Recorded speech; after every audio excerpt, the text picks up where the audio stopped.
میرے نبی نے بتایا کہ ماں باپ کے ساتھ کیا کرنا ہے، کہ میری ماں ہوتی تو میں نماز ہی توڑ دیتا اس کے لیے۔ حج کا سفر 70,000 کا مجمع تقریباً جمع ہو چکا ہے ابوا پہنچتے پہنچتے، اور آپ ایک دم اونٹنی کا رخ مرو پہاڑوں میں چلے گئے۔ میری زندگی سفروں میں گزری ہے، ان میں خوبصورت ترین سفر میرا وہ ہے جو میں نے حضرت اماں آمنہ کی قبر پہ حاضری تھی، پہاڑوں کے اندر۔ آپ اندر تشریف لے گئے، مجمع بھی ساتھ ہو گیا، کدھر جا رہے ہیں؟ اونٹنی کو بٹھایا، پہاڑ ہے کوئی 40-50 فٹ اونچا، اس کے اوپر قدرتی ایسے ایک پلین بنا ہوا ہے جیسے اللہ نے پہلے سے سنبھال کے رکھا ہوا تھا۔ اب تو انہوں نے قبر کا نشان مٹا دیا ہے، تو ماں کی قبر کے سرہانے تشریف لے گئے اور گھٹنے اٹھائے، ہاتھ یہاں رکھے اور سر گھٹنوں میں دیا ایسے۔ یہ پوزیشن ہے چھوٹے بچے کے رونے کی، جب وہ رونا چاہتا ہے تو پھر اپنے پاؤں اٹھا کر یوں کر دیتے۔ پھر اس کے بعد آپ ایک معصوم بچے کی طرح روئے، اور اتنا روئے کہ آپ کی ساری داڑھی آنسوں سے تر ہو گیا، آپ کا احرام تر ہو گیا، اور اپریل کی دھوپ تھی، اور آپ نے فرمایا میں آج رات یہیں قیام کروں گا۔ میں وہاں گیا ہوں، وہاں 2 آدمی نہیں ٹھہر سکتے۔ میرے نبی نے کہا میں یہیں ٹھہروں گا۔ آگے کوئی 6-7 میل دور انتظام تھا حاجیوں کے اس قافلے کے ٹھہرنے کا، کچھ لوگ چلے گئے ہوں گے، لیکن آپ نے وہ رات اپنی ماں کے سرہانے گزاری۔ اور میں جب وہاں پہنچا تو مجھے چونکہ سیرت پڑھی تھی تو مجھے چشم تصور میں وہ نظر آ رہا تھا، حضرت آمنہ کی عمر صرف 25 برس تھی، اور ہارٹ اٹیک ہوا اچانک، بولا نہیں جا رہا، اور اللہ کے نبی ماں کو دیکھ کے گھبرا رہے ہیں کہ کیا ہوا، 6 سال کا بچہ پہلی موت دیکھ رہا ہے، وہ بھی ماں کی۔ تو مجھے ہارٹ اٹیک ہوا تو بولا نہیں جاتا، بلا رہے ہیں بولا نہیں جا رہا، آواز نہیں نکل رہی، تو بلا رہے ہیں ام ایمن بھی ساتھ ہے، آواز نہیں نکل رہی، لیکن بجھنے سے پہلے شمع کے جو بھڑکتی ہے 2 لفظ بولے، کل حی میت و کل جدید بال وقد ولدت طہرا۔ میرے بچے، ہر جوانی ڈھلتی ہے اور ہر زندگی موت کا نوالا بنتی ہے، مجھے لگتا ہے میرا وقت آ گیا ہے، لیکن میں ایک ایسے بچے کو چھوڑ کے جا رہی ہوں جو ساری دنیا کو پاک کر دے گا، پاکیزہ چھوڑ کے جا رہے ہیں۔ تو پتھروں میں ہی دبایا، کوئی کھودنے کا تو انتظام ہی نہیں تھا، تو جب پہاڑ سے نیچے اترے تو اللہ کے نبی نے ایک دم ہاتھ چھڑایا، دوڑ لگائی اور پھر پہاڑ پہ چڑھ گئے۔ تو ام ایمن آپ کی ماں ہیں، دودھ پلا، 8 عورتوں نے میرے نبی کو دودھ پلا، ان میں ایک ام ایمن بھی۔ وہ جب پیچھے گئیں تو ایسا منظر تھا جس کو دیکھ کر شاید زمین بھی رو رہی ہوگی اور آسمان بھی اور ابوا کے پہاڑ بھی۔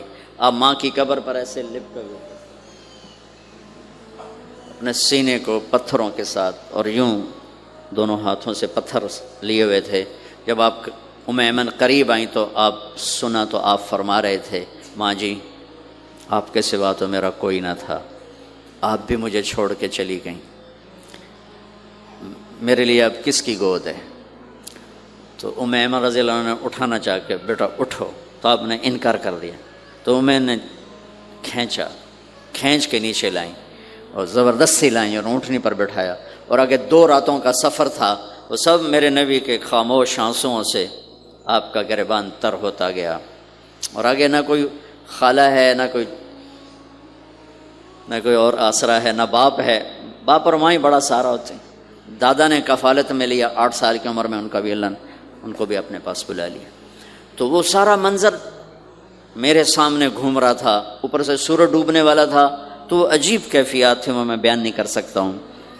کہ اللہ کی قسم، اگر آپ اور میں زندگی کو خوبصورت بنانا چاہتے ہیں تو اپنے نبی کی زندگی کو سیکھنا ہوگا، ان بچوں کو سکھانا ہوگا۔ ہم نے کوئی کاروباری کام نہیں کیا کہ ہم سے کوئی کاروبار کر رہے ہیں، کوئی پیسہ کما رہے ہیں، حاشا وکلا حاشا وکلا۔ ہماری یہ نسل، ان کے ساتھ کاروبار کر رہا ہوں کہ یہ پروان چڑھیں اپنے نبی کی محبت کے ساتھ، یہ پروان چڑھیں اپنے حبیب کے نقش قدم پر چلنے کے ساتھ۔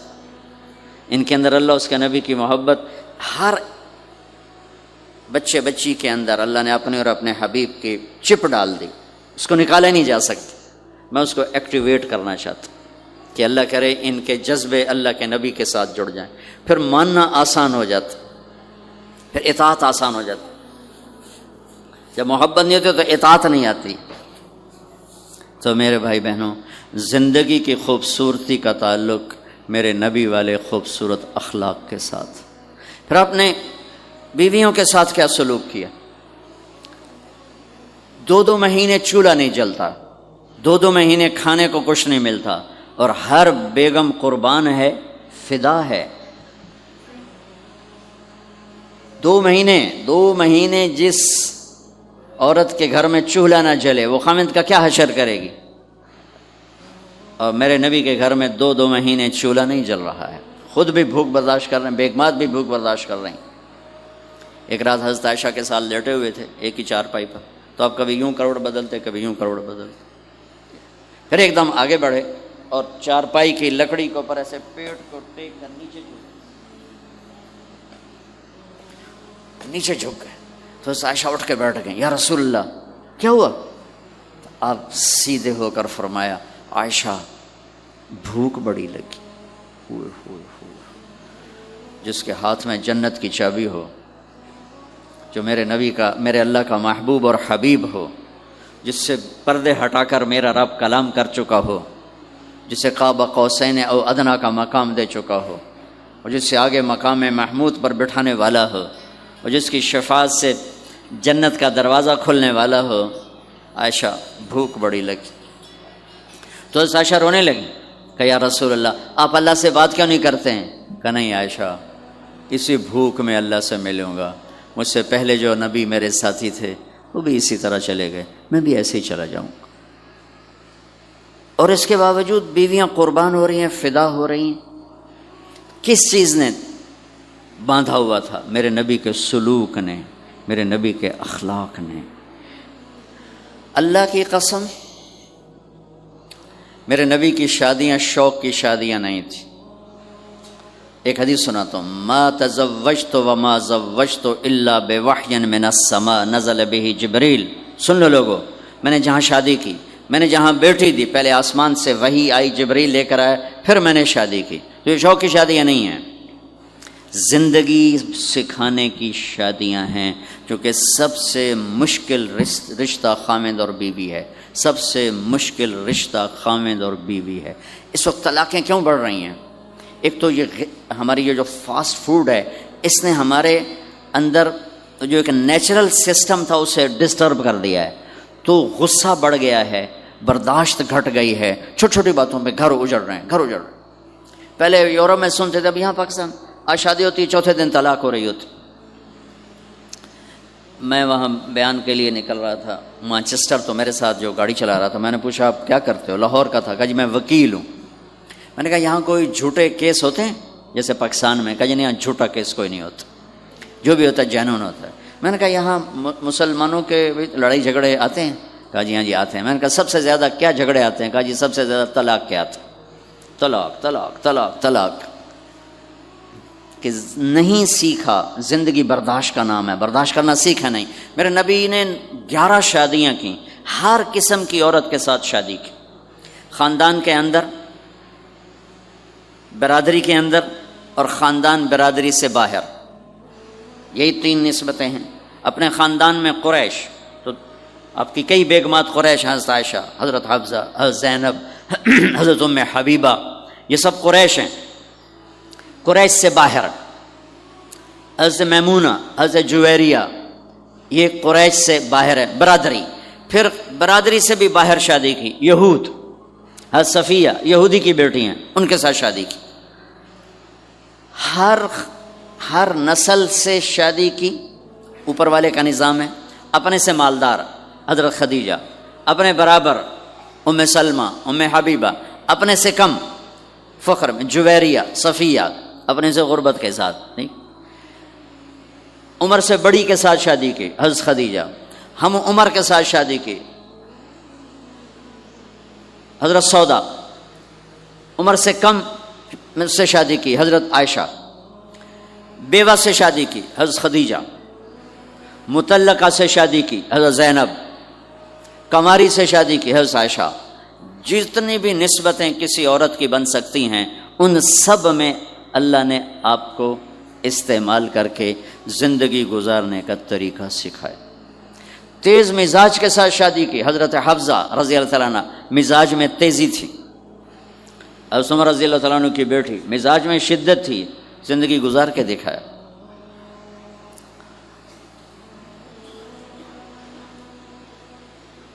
ایک آپ کو حدیث سناتا ہوں، اللہ کی قسم صرف ہمیں سکھانے کے لیے، جس ہستی نے اللہ کو آنکھوں سے دیکھ لیا ہو اس کے لیے عورت کیا چیز ہے، دنیا کیا چیز ہے۔ میرے نبی کا معراج کے بعد دنیا میں واپس آنا سب سے بڑا مجاہدہ اور قربانی ہے۔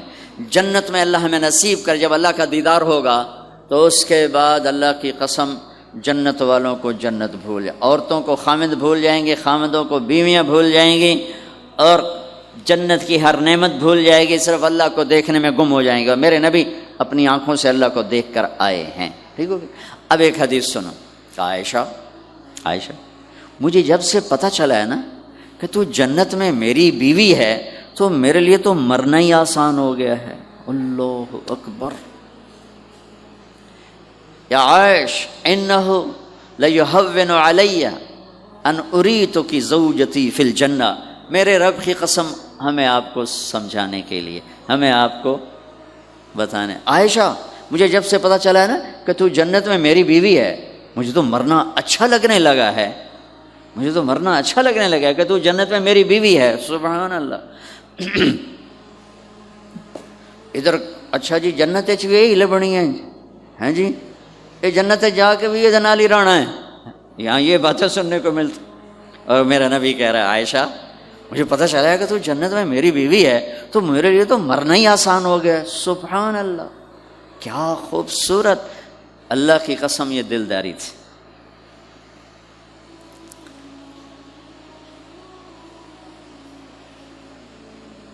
سب سے مشکل رشتہ خامد اور بیوی ہے، سینکڑوں آیات اس کے لیے اللہ نے اتاری، ماں باپ کے لیے چند آیات، اولاد کے لیے چند آیات، بہن بھائیوں کے لیے چند آیات ہے، خامد اور بیوی کے لیے قرآن پڑھا ہے، پوری سورت اتاری ہے اور سینکڑوں آیات اتاری، چونکہ ایک اس رشتے کی اہمیت، ایک اس کی نزاکت اور کمزوری کہ کوئی رشتہ ٹوٹتا نہیں سوائے خامد اور بیوی کے۔ میں ماں کا بیٹا ہوں، باپ کا بیٹا ہوں، اچھا ہوں یا برا ہوں، انہی کا ہوں، میرا نسب میری نافرمانی سے بدل نہیں سکتا، میں اللہ بخش کا بیٹا ہوں، میرا یہ نسب بدل نہیں سکتا، اچھا ہوں یا برا ہوں، اللہ ان کی قبر روشن کرے۔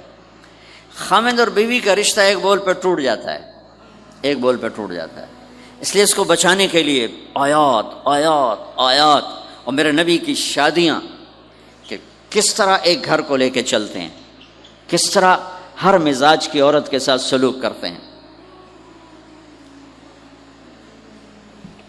جہاد کا سفر، کاروباری سفر نہیں، میرے نبی کا، اور چلنے لگے، اعلان ہوا کوچ کرو، سب نے سواریاں کس لیں، سامان کس لیا، یوں چلنے کا حکم ہو رہا ہے، اور حضرت عائشہ رضی اللہ نے اپنا یوں دیکھا، اونٹنی پہ بیٹھ گئی تھیں، ہار کوئی نہیں، یا رسول اللہ میرا تو ہار کوئی نہیں، میرا ہار گم ہو گیا ہے، میرا ہار تلاش کریں ہم پھر چلیں گے۔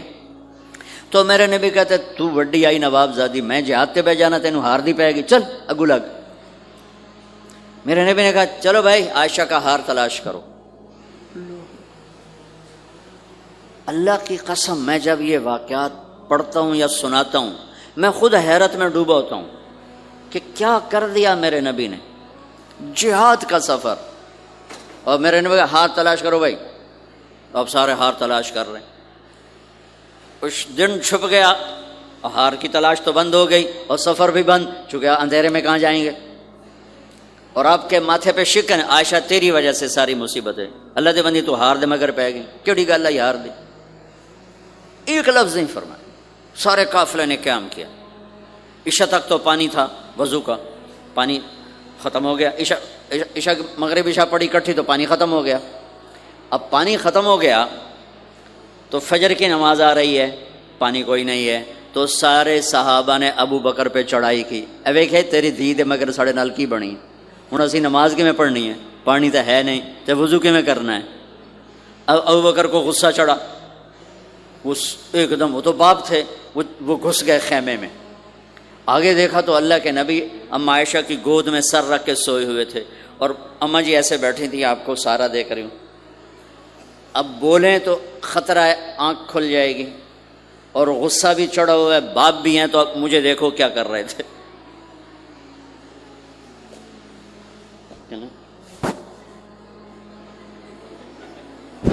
تیرے جب اور پھر یوں ماری زور سے انگلی بیٹی کے نا یہاں، پہلے یوں کرتے پھر ایسے ماری زور سے. وہ کہنے کہ میں ایسے سخت ہو گئی تاکہ میں ایسے نہ ہوں کہ اگر میں تھوڑا حرکت کی تو اللہ کے نبی کی آنکھ کھل جائے گی. تو ماری گیا ٹھا ٹھا ٹھا، وہ منہ سے کہہ رہے اور وہ ایسا کر کے بیٹھی جم کے غصے میں باہر چلے. اب آپ کی آنکھ کھلی فجر پر تو عائشہ نے کہا یا رسول اللہ وہ تو باہر تو بڑا مسئلہ ہو گیا ہے، پانی کوئی نہیں ہے اور نماز کا وقت ہو گیا ہے، وضو کیسے کریں؟ سبحان اللہ. اللہ نے قانون بدل دیا، دنیا میں پہلی دفعہ ہونے لگا ہے. 1,24,000 نبی آئے، پانی نہ علی وضو ہو سکتا ہے، اس کے علاوہ نہیں ہو سکتا. میرے اللہ نے قرآن اتارا فَإِن لَّمْ تَجِدُوا مَاءً فَتَيَمَّمُوا صَعِيدًا طَيِّبًا فَامْسَحُوا بِوُجُوهِكُمْ وَأَيْدِيكُمْ مِنْهُ. اچھا میرے بندو پانی مک گیا ہے، چلو مٹی چاہتے منہ تے مارو تے دوئی چاہتے ہتھاں تے مارو تے تمہارا وضو ہو گیا، چلو تیمم کرو اور نماز پڑھو. اب وہ جو سارے ابو بکر پہ غصے ہو رہے تھے نا، عائشہ کہنے لگے واہ ابو بکر بھائی تیرے تو فعل کی کم بن گیا، تیری دھی دے تو فعل کی کم بن گیا. تو اسید بن حذیر پہلے ذرا زیادہ گرم ہوئے تھے، تو وہی ابو بکر تیرے گھر کی یہ پہلی برکت نہیں ہے، پہلے بھی بہت شمار برکتیں تیرے گھر کی طفیل امت کو ملی ہیں. تو اللہ نے تیمم کی آیت اتار دی. حضرت عائشہ کو ڈانٹ پلانے کی آیت نہیں آئی کہ میرے نبی تیری بیگم کے ہار کی وجہ سے میرے دین کا کام رک گیا اور میرے بندوں کی نماز خراب ہو گئی اور ان کو پانی سے محروم ہونا پڑا. میں قربان جاؤں اپنے رب پر، اپنے حبیب پر، اس ماں عائشہ پر. دنیا کی واحد عورت ہے جس کے سینے پر سر رکھ کر کسی نبی نے جان دی ہو. 1,24,000 نبیوں میں سے کوئی نہیں ہے جس کا سر بیگم کے سینے اور ٹھوڑی کے درمیان ہو اور اس کی جان اللہ نے نکالی ہو. واحد میرے آپ کے مات فی سحری و نحری، سحری و نحری، سحری و کہ میرے چونکہ آپ ایسے بیٹھے تھی اور حبیب پاک آپ کے سینے پر یوں دراز تھے، نیم دراز اس طرح، اور آپ کا سر مبارک ٹھوڑی کے ساتھ لگ رہا تھا، ٹھوڑی کے ساتھ یہ جگہ یہاں لگ رہی تھی اور باقی یہاں تھی آپ اس طرح. اور واحد خاتون ہے جن کا حجرہ کسی نبی کی آرام گاہ بنا، ابدی آرام گاہ بنا. واحد اماں عائشہ ہیں جن کے حجرے کو اللہ نے کسی نبی کے آرام گاہ بنایا. اور یہ واحد حجرہ ہے جہاں 70,000 فرشتہ صبح آ کے درود و سلام پڑھتا ہے اور شام تک پڑھتا ہے، اور شام کو 70,000 نیا آتا ہے اور صبح تک درود و سلام پڑھتا ہے اور واپس چلا جاتا ہے. کائنات اللہ جب مسلمان دنیا سے مٹ جائیں گے، مسجد نبوی مٹ جائے گی، بیت اللہ مٹ جائے گا، مدینے کی ایک اینٹ باقی نہیں بچے گی. مکہ کتنے بڑی بڑی بلڈنگیں، ایک اینٹ باقی نہیں بچے گی. اور وہاں سے گزرتے ہوئے لوگ کہیں گے لگتا ہے اتنے کدی آبادی ہوئے گی، ایتھے لگتا ہے کدی آبادی ہوئے گی. یہ زبانوں پہ ہوگا. جب سارے نشان مٹ جائیں گے اس وقت بھی 70,000 فرشتہ آ کے درود و سلام صبح سے شام تک پڑھے گا اور شام سے صبح تک پڑھے گا. یہ واحد میں خاتون ہیں عائشہ بنت ابی بکر جن کو اللہ نے یہ عزت بخشی. اور یہ واحد خاتون ہیں جب ان کے اوپر تہمت لگی، حضرت یوسف علیہ السلام پہ تہمت لگی تو بچے نے گواہی دی، حضرت مریم پہ تہمت لگی بیٹے نے گواہی دی، اور اماں عائشہ پہ تہمت لگی تو اللہ نے گواہی دی کہ میں گواہ ہوں. اللہ گواہ بن کے آئے. تو اللہ نے کہا تیمم کرو بھائی. سارے خوش ہو گئے، سارے خوش ہو گئے. تو حضرت عائشہ نے کہا یا رسول اللہ اب میرا ہار چھوڑ دیں، اب چلیں. تب آپ نے کہا چلو بھائی کوچ کرو. اس سے زیادہ کوئی دلداری کا واقعہ پیش کر سکتا ہے؟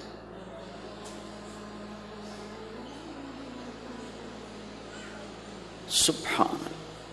اور جب اونٹنی کو اٹھایا گیا وہ ہار کا دھاگا ٹوٹا اور پھسل کے اونٹنی کے نیچے چلا گیا، وہ سارے کھبے سجے ویندے رہ گئے، ہار نیچے پڑا تھا۔ جب اونٹنی کو اٹھایا تو ہار نیچے سے نکلا، تو صاحب نے کہا لے بھائی عائشہ اے تیرا ہار بھی لب گیا۔ یہ دلداری ہے میرے نبی کی، یہ ہمیں سکھایا۔ کہیں عورتوں کی بدتمیزی بھی انتہا کو پہنچی ہوتی ہے اور وہ اپنے گھر اجاڑ دیتی ہیں اپنی زبان کی شدت کی وجہ سے، اپنی بد اخلاقی کی وجہ سے، لیکن کوئی زیادہ معاملہ مردوں کی طرف سے خراب ہوتا ہے تو شریعت نے بھی اس کو زیادہ بیان کیا اور میرے نبی نے بھی اس کو اجاگر کیا۔ اور میرے نبی کی آخری تقریر، آخری خطبہ حجۃ الوداع کا صرف ایک رشتے کو بیان کیا، صرف ایک رشتے کو بیان۔ ہم کتنے رشتوں میں جکڑے ہوئے ہیں، ماں باپ، بہن بھائی، چاچا تایا، خالہ خالو، دادا دادی، نانا نانی، ساس بہو، کتنے ہم رشتوں میں جکڑے ہوئے ہیں۔ میرے نبی نے صرف ایک رشتے کا حق بیان کیا، استوصوا بالنساء خیرا، میں تمہیں تمہاری بیویوں کے بارے میں وصیت کر رہا ہوں، ان کے ساتھ اچھا سلوک کرنا۔ صرف ایک رشتے کو بیان فرمایا، چونکہ یہ بنیادی رشتہ ہے، یہاں سے خاندان بنتا ہے۔ جب یہ ٹوٹ جاتا ہے اور ہمارا جوائنٹ فیملی سسٹم ہے تو کہیں ساس توڑ رہی ہے، کہیں سسر توڑ رہا ہے، کہیں نندیں توڑ رہی ہیں، کہیں خود خامد اپنی بے وقوفی کی وجہ سے توڑ رہا ہے، کہیں بیوی اپنی حماقت کی وجہ سے اس رشتے کو توڑ رہی ہے۔ ایک عورت آئی، ایک لڑکی آئی، یا رسول اللہ میری شادی ہونے لگی، میرے خامد کا کیا حق ہے میرے اوپر؟ دونوں طرف کی میرے نبی نے زندگی سکھائی۔ میرے نبی نے فرمایا تیرے خامد کے جسم پہ پھوڑے نکل آئیں، پھوڑوں میں گندا پانی جمع ہو جائے، پیپ جمع ہو جائے، اور تو زبان سے چاٹ چاٹ کے اس کے زخموں کو دھوئے، تو بھی تو نے اپنے خامد کا حق ادا نہیں کیا ہے۔ تو اس طرح لائف کو بیلنس کیا میرے نبی نے کہ ایک گھر کیسے چلتا ہے اور کس طرح خوبصورت بنتا ہے، وہ میرے نبی کے اخلاق ہیں۔ آپ سب سے ایک بات کرتا ہوں، برداشت کرنا سیکھ لیں، زندگی خوبصورت ہو جائے۔ صرف سارے اخلاق کو میں جمع کروں ایک لفظ میں، برداشت، اور اس کو شریعت میں صبر۔ صبر کرنا سیکھ لیں، زندگی خوبصورت ہو جائے گی۔ بچیاں ساس کی شکایت کر رہی ہوتی ہیں، کبھی خامند کی شکایت کر رہی ہوتی ہیں، کبھی اولاد ماں باپ کی شکایت کر رہی ہوتی ہے، کبھی اولاد ماں باپ کی شکایت کر رہے ہوتے ہیں۔ شکایتوں سے جہان بھرا پڑا ہے۔ آپ شکایتوں کو دفن کر کے ہونٹ سی لیں، صبر، آہ نہ کر لبوں کو سی، عشق ہے دل لگی نہیں، سینے پہ تیر کھائے جا، آگے قدم بڑھائے جا، یعنی زبان حال سے کہہ دے کہ ہاں ستائے جا۔ جو ستاتا ہے چپ ہو جاؤ، جو ستاتا ہے چپ ہو جاؤ۔ اللہ کی قسم آپ ایسی طاقت بنو گے کہ پہاڑ بھی راستہ دیں گے۔ صبر انسان کی سب سے بڑی طاقت، صبر انسان کی سب سے بڑی طاقت ہے، صبر انسان کی سب سے بڑی طاقت، الٹا کے رکھ دیتی ہے چیزوں کو۔ چپ رہنا سیکھ، خاموش رہنا سیکھ، درگزر کرنا سیکھ، تو آپ دیکھیں گے آپ کی زندگی میں کتنا حسن آتا ہے، کتنی زندگی میں مٹھاس پیدا ہوتی ہے۔ غصہ نکال دینا وقتی ایک راحت ہوتی ہے، اور پھر شرمندگی اور ندامت کے سوا کچھ نہیں ہوتا۔ اور پی جانا، سہ جانا، یہ آپ کو ایک عظیم و شان ہستی بنا دے گا۔ آپ کی دعائیں عرش سے جا ٹکرائیں گی۔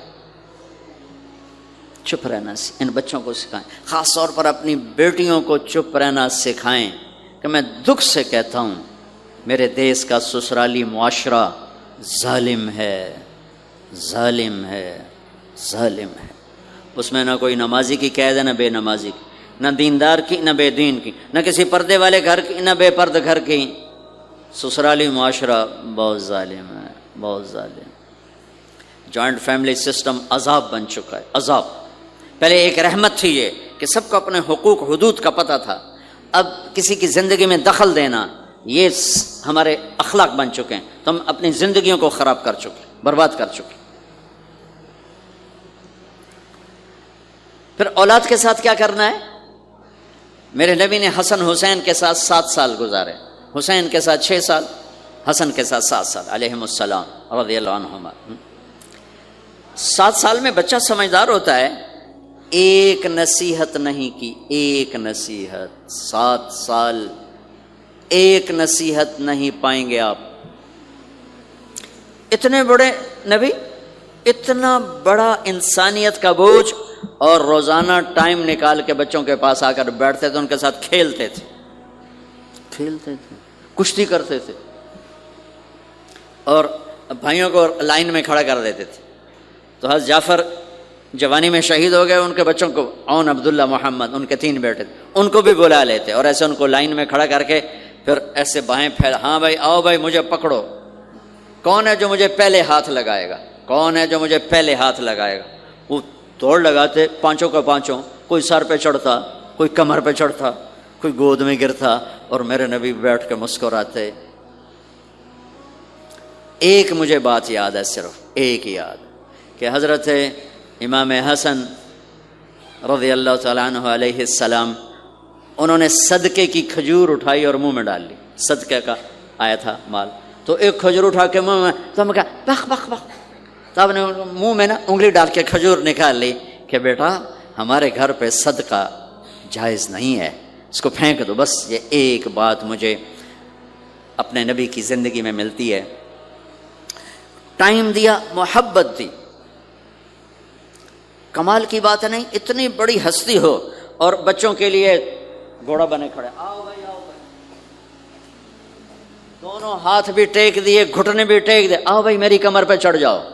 ان کو کمر پہ چڑھایا اور پورے کمرے میں چکر لگا رہے ہیں، اور پھر ان سے کہہ رہے ہیں تمہارا اونٹ کیسا؟ اونٹ متیا سواری کو کہتے ہیں، لیکن عام طور پر متیا عربی میں اونٹ کے لیے بولا جاتا. تو پوچھتے بچوں تمہاری سواری کیسی ہے؟ پھر دونوں بھائیوں کو اتار دیتے اور نواسی حضرت زینب ان کو اٹھاتے اور اپنی کمر پہ بٹھا کر کمرے میں چکر لگا رہے ہیں. یہ مائیں روز ٹھوکی کھلوتے، ایدو تھپڑ. ساری مائیں سکول ماسٹر بنی ہوئی ہیں، بس ٹھوک کے جاؤ، ڈنڈے ماری جاؤ. بس ایسی بے وقوف ہیں کہ جتنی محنت یہ کھانے پر کرتے، اپنے کپڑے کو سجانے پر کرتے، اس کا 100واں حصہ بچوں پہ کریں، ان کے بچے جنید بغدادی بن جائیں. ایک سکول کے حوالے کیا 3 سال کی عمر، پھر ٹیوٹر کے حوالے، اکیڈمیوں کے حوالے، وہ پتر ان کے روبوٹ، ان کدی یہیں بھجے جاندے. اے آیا کہ بی آیا؟ اے بی سانو آ برباد کیتا ہے.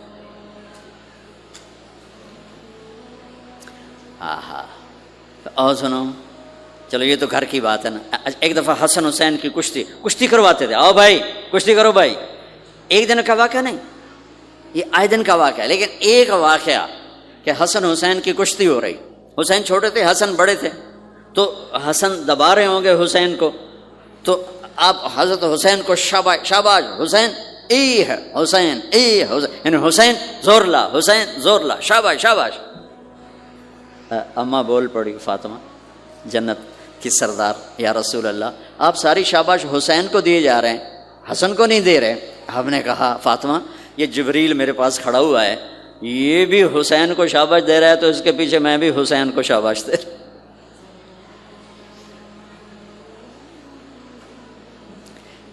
اس سے اور عجیب سنو، آپ فرض نماز پڑھا رہے ہیں، فرض نماز، نفل نہیں، گھر میں نہیں، مسجد میں، اور آپ سجدے میں گئے اور حسن نے چھلانگ لگائی اور کمر پہ جا کے بیٹھ گئے، اور اینج بندہ کرسی تو ٹھوک کے بیٹھ جاتا. میرے نبی نے سجدہ لمبا کر دیا، اتنا لمبا کیا کہ ان سجدے میں پڑے لوگ سوچنے لگے کہ کہیں اللہ کا نبی فوت تو نہیں ہو گیا. تو جو سامنے والی صف تھی انہوں نے یوں کر کے دیکھا، بھی چکر کیوں، پچھلوں کو تو نظر نہیں آنا، انہوں نے اینج کر کے دیکھا تو دیکھا تو حسن سجدے اوپر چڑھے ہوئے. تو ایک صحابی جو قریب تھے انہوں نے ایسے ہاتھ آگے بڑھایا اتارنے کے لیے، تو میرے نبی نے بغلوں سے دیکھا کہ ایک ہاتھ آگے آ رہا ہے، تو آپ نے سجدے میں یوں کیا، میرے بچے کو کچھ نہ کہو. جب تک حسن نہیں اترے آپ سجدے میں پڑے رہے. اور ایک اور تماشا ہوتا تھا، چونکہ اب نماز لمبی پڑھاتے تھے، لمبی ہوتی تھی نماز، تو آپ ذرا پاؤں کا فاصلہ ہے، تو حسن ادھر بیٹھتے، حسین ادھر بیٹھتے. نماز میں میرے رب کی قسم سنا رہا ہوں، اب یہ دونوں کی آپس میں نا وہ شروع ہو جاتی وہ ادھر. پہلے حسن پار کرتے تو حسین ادھر آ جاتے, پھر حسین ادھر جاتے تو حسن یوں آ جاتے. پورے قیام میں یہ دونوں بھائی یوں کرتے رہتے تھے, یوں, وہ ادھر وہ ادھر, وہ ادھر وہ ادھر. سبحان اللہ, نماز ہو رہی. اس سے عجیب سنو, آپ نے اپنی بیٹی حضرت زینب, آپ کی بڑی بیٹی زینب, ان کی بیٹی امامہ کو ظہر یا عصر کی نماز پڑھا رہے ہیں. کہاں بٹھایا ہوا ہے؟ میں پہلے بیان کرتا ہوں, یہاں بٹھایا ہوا ہے علی یدہ, لیکن میں نے اب چند دن پہلے حدیث پڑھی, یہاں نہیں بٹھایا, یہاں بٹھایا ہوا تھا, یہاں کندھے پر بٹھایا ہوا تھا, یہاں علی عاتقہ, اس کو عاتق کہتے ہیں, اور نماز پڑھا رہے تھے. جب آپ رکوع میں جانے لگے تو یہاں سے پکڑا اور آرام سے اس کو ساتھ بٹھایا, پھر رکوع کیا, قومہ کیا, سجدہ کیا, سجدے سے جب اٹھے تو پھر امامہ کو اٹھا کر کندھے پہ بٹھا کے پھر نماز شروع کر دی. 4 رکعتاں میرے نبی انج پڑھائیاں کہ نواسی یہاں بیٹھی ہوئی ہے صرف زندگی سکھانے کے لیے, صرف زندگی سکھانے کے لیے. بچوں کو پیار اتنا دو کہ وہ آپ پہ قربان ہوں. ڈنڈا, سوٹا, تھپڑ, بدتمیزی, ڈانٹ ڈپٹ, یہ دوریاں پیدا کر دیتے. بہت چھوٹی عمر میں نے سگریٹ پینے شروع کر دیے, کچھ 7-8 سال کی عمر میں نے سگریٹ پینے شروع کر دی. گاؤں میں تھے تو کوئی ماحول تو تھا نہیں, تو گھر والوں کو پتہ چل گیا. تو اب مجھے سگریٹ سے روکنے کے لیے سمجھایا جا رہا ہے. جی کیسے سمجھایا جا رہا ہے؟ میری ماں نے میرا منہ کھولا ہے کر کے, تو میرے ماسی نے چمٹا نپے تے وچ انگارا ہے تو این کر ٹھوکاں تیرے منہ وچ, ٹھوکاں تیرے منہ وچ. یہ مجھے سگریٹ سے روکا جا رہا ہے. جی مجھے منظر نہیں بھولتا, میری ماں نے دونوں ہاتھوں سے میرے جبڑے یوں کھینچے اور میری ماسی نے انگارا چمٹے میں ڈال کر, پاما تیرے منہ وچ, پاما تیرے منہ وچ, پینے گا سگریٹ؟ او میں نہیں پیندا, میں نہیں پیندا. ٹھیک, باہر نکل کر میں نے پہلا کام سگریٹ سلگایا, اور میرے چھوٹے بھائی نے دیکھ لیا میری مصیبت. تیر میاں, وہ مجھ سے بھی 2 سال چھوٹا, 5 سال تھا, میں 7 سال, وہ 5 سال. میں کہتا میری شکایت لاوے گا, میں کہا تلی دیا میں نے سگریٹ اس کے منہ میں لگایا, تو بھی پی, میں بھی پینا, تاکہ میری شکایت نہ لگائے.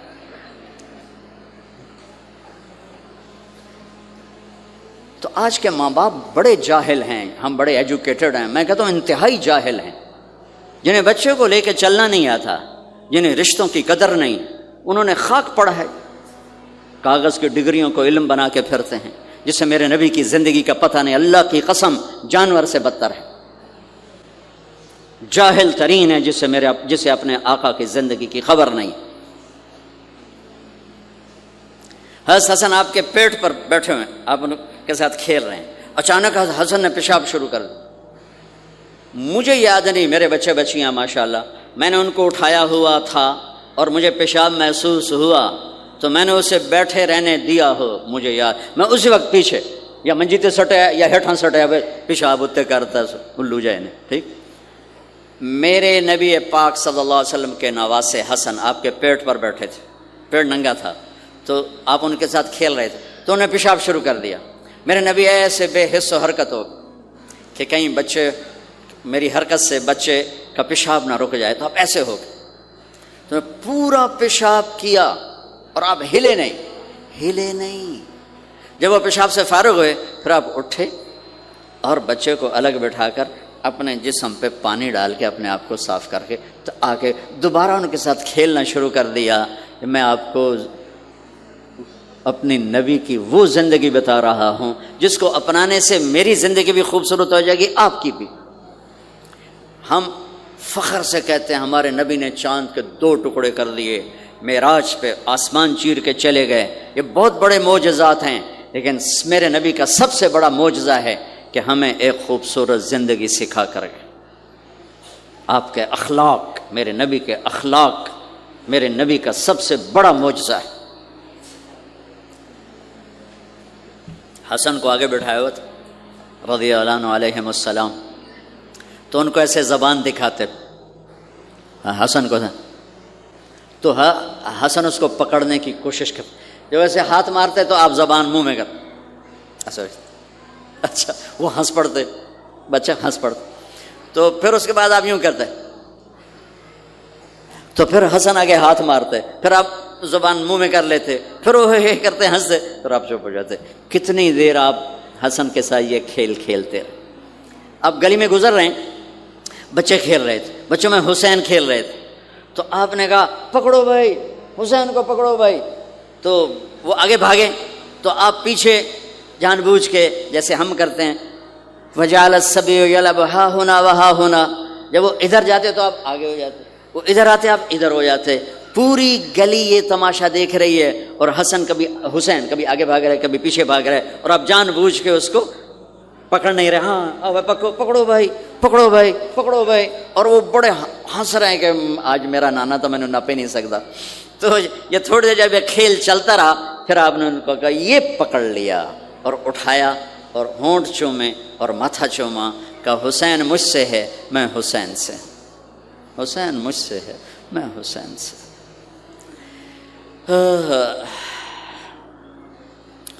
میرے بھائی بہنوں عزیزو,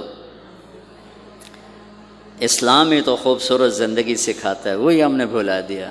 کپڑے کیسے ہوں, ٹائی کیسی ہو, کوٹ کیسا ہو, گاڑی کیسی ہو, کھانا کیسا ہو, لباس کیسا ہو, سواری کیسی ہو, گھر کیسا ہو, ڈرائنگ روم کیسا ہو, میچنگ کیسے ہو, بھلا اس کو زندگی تھوڑا ہی کہتے. تو آپ سب سے کہتا ہوں کہ اپنے نبی کی زندگی اور سیرت کو پڑھیں, اس کو سیکھیں. یہ تبلیغ کا کام ایک عملی محنت ہے سیکھنے. ان بچوں پر محنت کر رہے ہیں کہ اللہ کرے یہ پروان چڑھے تو ان کے اندر اللہ اس کے رسول کا پیار ہو, تو پھر یہ خود ہی چلنا شروع کریں گے. یہ میں نے سیرت کی چند جھلکیاں, چونکہ آپ پوری فیملیز بیٹھی ہوئی ہیں, اور فیملیز کے رشتوں میں ماں کا رشتہ, باپ کا رشتہ, بیوی کا رشتہ, خاوند کا رشتہ, اولاد کا رشتہ, یہ چند بڑے رشتے ہیں. اسی کو میں نے آپ کے سامنے پیش کر دیا ہے کہ اس کو سیکھنا پڑتا ہے, اس کے لیے اپنے ذات سے لڑنا پڑتا ہے, تب جا کر زندگی میں حسن اور کمال پیدا ہوتا ہے. میری بات یاد رکھیے گا, کبھی زندگی کو خوبصورتی چیزوں سے نہیں ملتی, زندگی کی خوبصورتی میرے نبی والے پیارے اخلاق کے ساتھ. جس کو یہ مل گئے اس کے گھر میں 14ویں کا چاند ہر وقت چمکے گا, اور نصف النہار کا سورج ہر وقت چمکے گا. جس کے اخلاق بگڑ گئے ان کے دن بھی رات بن جائیں گے اور رات بھی رات بن جائے گی. اللہ اس نسل کو آپ کی آنکھوں اور ہماری آنکھوں کی ٹھنڈک بنائے, اور ایسے ہماری اس محنت کو قبول فرمائے. ہم نے آن لائن بھی شروع کیا ہے تاکہ دور کے جو بچے ہیں وہ اس سے استفادہ کر سکیں, اس سے فائدہ اٹھا سکیں. اور اس کی ہم ایسے شاخیں نہیں بنا سکتے کہ ہم اسے کوئی کاروبار نہیں کر رہے ہیں کہ وہ شاخیں بنا دیں اور پھر اپنا پیسہ بنائیں. ہم ایک چیز یہاں تیار کر رہے ہیں, ہم چاہتے ہیں وہی آگے جائے, اسی کو آگے پہنچایا جائے. تو اس لیے پھر آن لائن شروع کر دیا تاکہ پوری دنیا کے بچے بغیر جڑنا چاہیں تو جڑ سکیں. اللہ تعالیٰ آپ کا آنا قبول فرمائے اور ہماری اس محنت کو قبول فرمائے. اللہم لک الحمد کما انت اہلہ فصلی علی محمد کما انت اہلہ وفعل بنا ما انت اہلہ انک اہل التقوی و اہل المغفرہ. ربنا هب لنا من ازواجنا وذرياتنا قرة اعین واجعلنا للمتقین اماما. ربنا هب لنا من ازواجنا وذرياتنا قرة اعین واجعلنا للمتقین اماما. میرے مالک, میرے اللہ, تو ہی ہے جو اندھیروں کو روشنیوں میں بدلتا ہے. تو سورج کو روک لے تو رات کا اندھیرا چھا جائے, تو رات کو روک لے یا اللہ کالی رات چھا جائے. میرے مالک, ہمارے دلوں پہ اندھیرے چھائے ہوئے ہیں اور ہم بے بس ہو چکے ہیں. پوری دنیا کا باطل ہماری عزت سے کھیل رہا ہے, ہماری جانوں سے کھیل رہا ہے, ہمارے مالوں سے کھیل رہا ہے, ہماری نسل سے کھیل رہا ہے, ہمارے ایمانوں سے کھیل رہا ہے. یا اللہ ہماری بے بسی کی انتہا ہو چکی ہے. میرے مالک, تو ہدایت کا فیصلہ فرما دے, تو ہدایت کا سورج نکال دے. یا اللہ کبھی تیری دھرتی اتنی گندی نہیں ہوئی جتنی آج گندی ہو چکی ہے. کبھی یہ گناہوں کا ابلتا ہوا گٹر ایسی نہیں بنی جیسے آج بنی ہوئی. 6 کے 6 بر اعظم تیری نافرمانی سے بھر چکی. اللہ میں تیرے رحم پر قربان جاؤں, تیرے درگزر کرنے پہ قربان جاؤں. تو کس طرح ہمیں ڈھیل دے رہا ہے. یا اللہ تجھے تیری رحمت کا واسطہ قوم عاد اور سمود کی بجلیوں کی کڑک والی تاریخ نہ دہرا, یونس علیہ السلام والی قوم کی تاریخ کو دہرا دے. یونس علیہ السلام والی قوم کی تاریخ کو دوہراتے اور پوری دھرتی کو فحاشی سے پاک کر دو، آوارگی سے پاک کر دو۔ میرے مالک، ایمان بچانا ہی مشکل ہو گیا ہے، شہر گندے ہو گئے، پہاڑ گندے ہو گئے، دیہات گندے ہو گئے۔ تیرے پاس پہنچنا ہے ایمان کو بچا کے، اخلاق کو بچا کے، راستہ نظر نہیں آ رہا ہے۔ ہم اندھیری رات کے مسافر بن چکے، ہم صحراؤں میں گم قافلہ بن چکے، کالے پہاڑوں میں بھٹکے ہوئے راہی بن چکے، ہمارے راہبر بھی راہرو بن چکے ہیں۔